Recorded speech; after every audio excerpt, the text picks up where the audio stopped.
Assalamu alaikum, dear students of class 8th. Students, as you know, we have learned the poem Prayer for Strength, written by Rabindranath Tagore.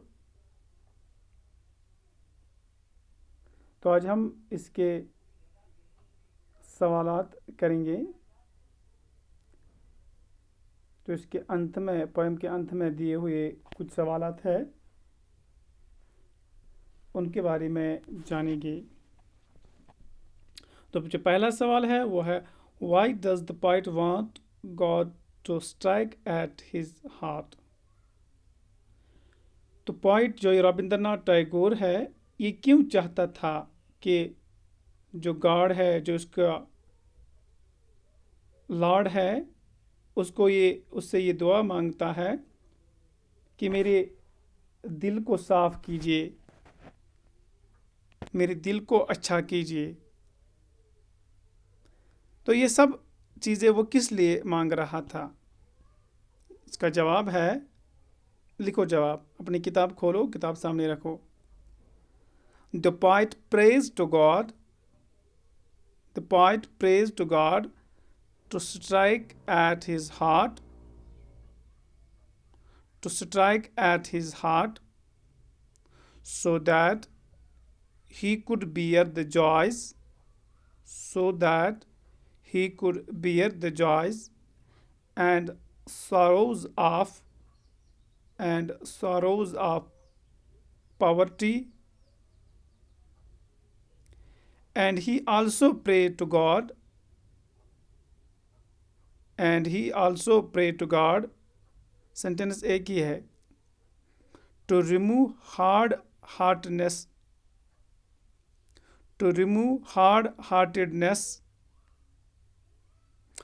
and fill up his heart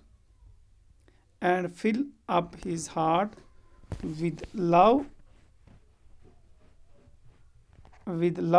and passion.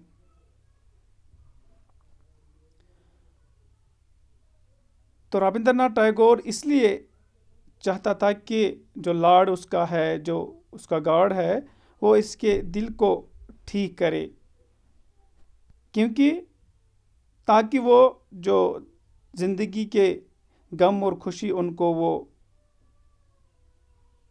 झेल सके, इनको बर्दाश्त कर सके, poverty को बर्दाश्त कर सके, और उसका जो हार्ट है, उसमें जो नफ़रत है, उसको दूर करे और उससे फिल अप करे लव एंड पैशन, उसमें मोहब्बत और सब्र हो। दूसरा सवाल, what does the poet want the strength for. Poet किस लिए मजबूती चाहता था?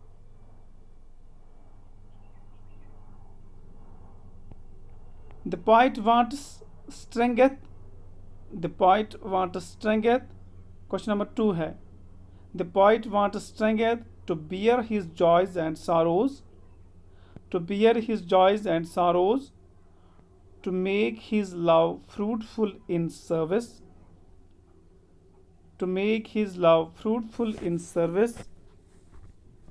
comma, never to disown poor, never to disown poor,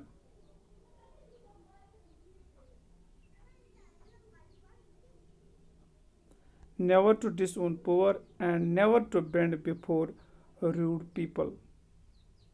Never to bend before rude people.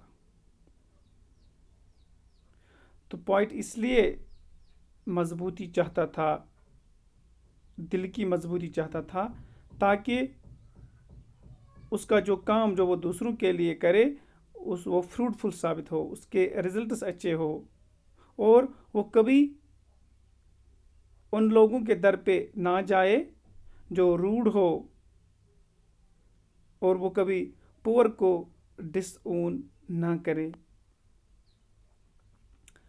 Question number 3, how can love be made meaningful in one's life. एक इंसान अपनी ज़िंदगी में जो दूसरों के लिए मोहब्बत रखता हो इसको किस तरह मीनिंगफुल बना सके। Answer, if you love someone, if you love someone and your love changes the life of your beloved in a fruitful way,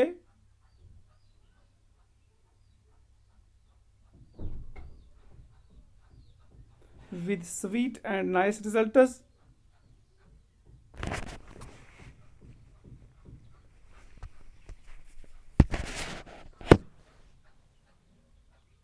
with sweet and nice results, then you have made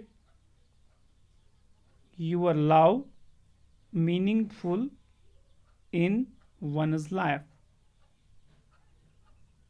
तो इंसान का जो love है दूसरों के लिए वो तभी मीनिंगफुल हो सकता है दूसरी की ज़िंदगी में जिसके लिए हम दिल में मोहब्बत रखते हैं या जिसको हम मोहब्बत करते हैं।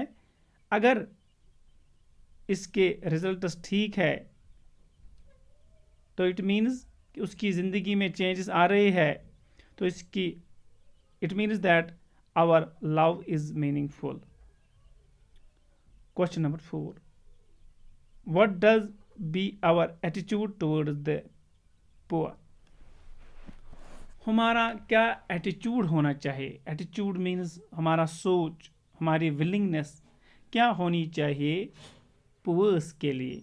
जो पुअर पीपल है उनको हम क्या करें। जैसे पॉइंट ने कहा है कि मुझे ताकत दीजिए ताकि I never disown poor. Correct ना, पुअर जहाँ डिसओन मीन्स को इनको कभी ना नहीं करेगा। जब भी इसके पास आ जाएंगे तो with love the poet will respect them.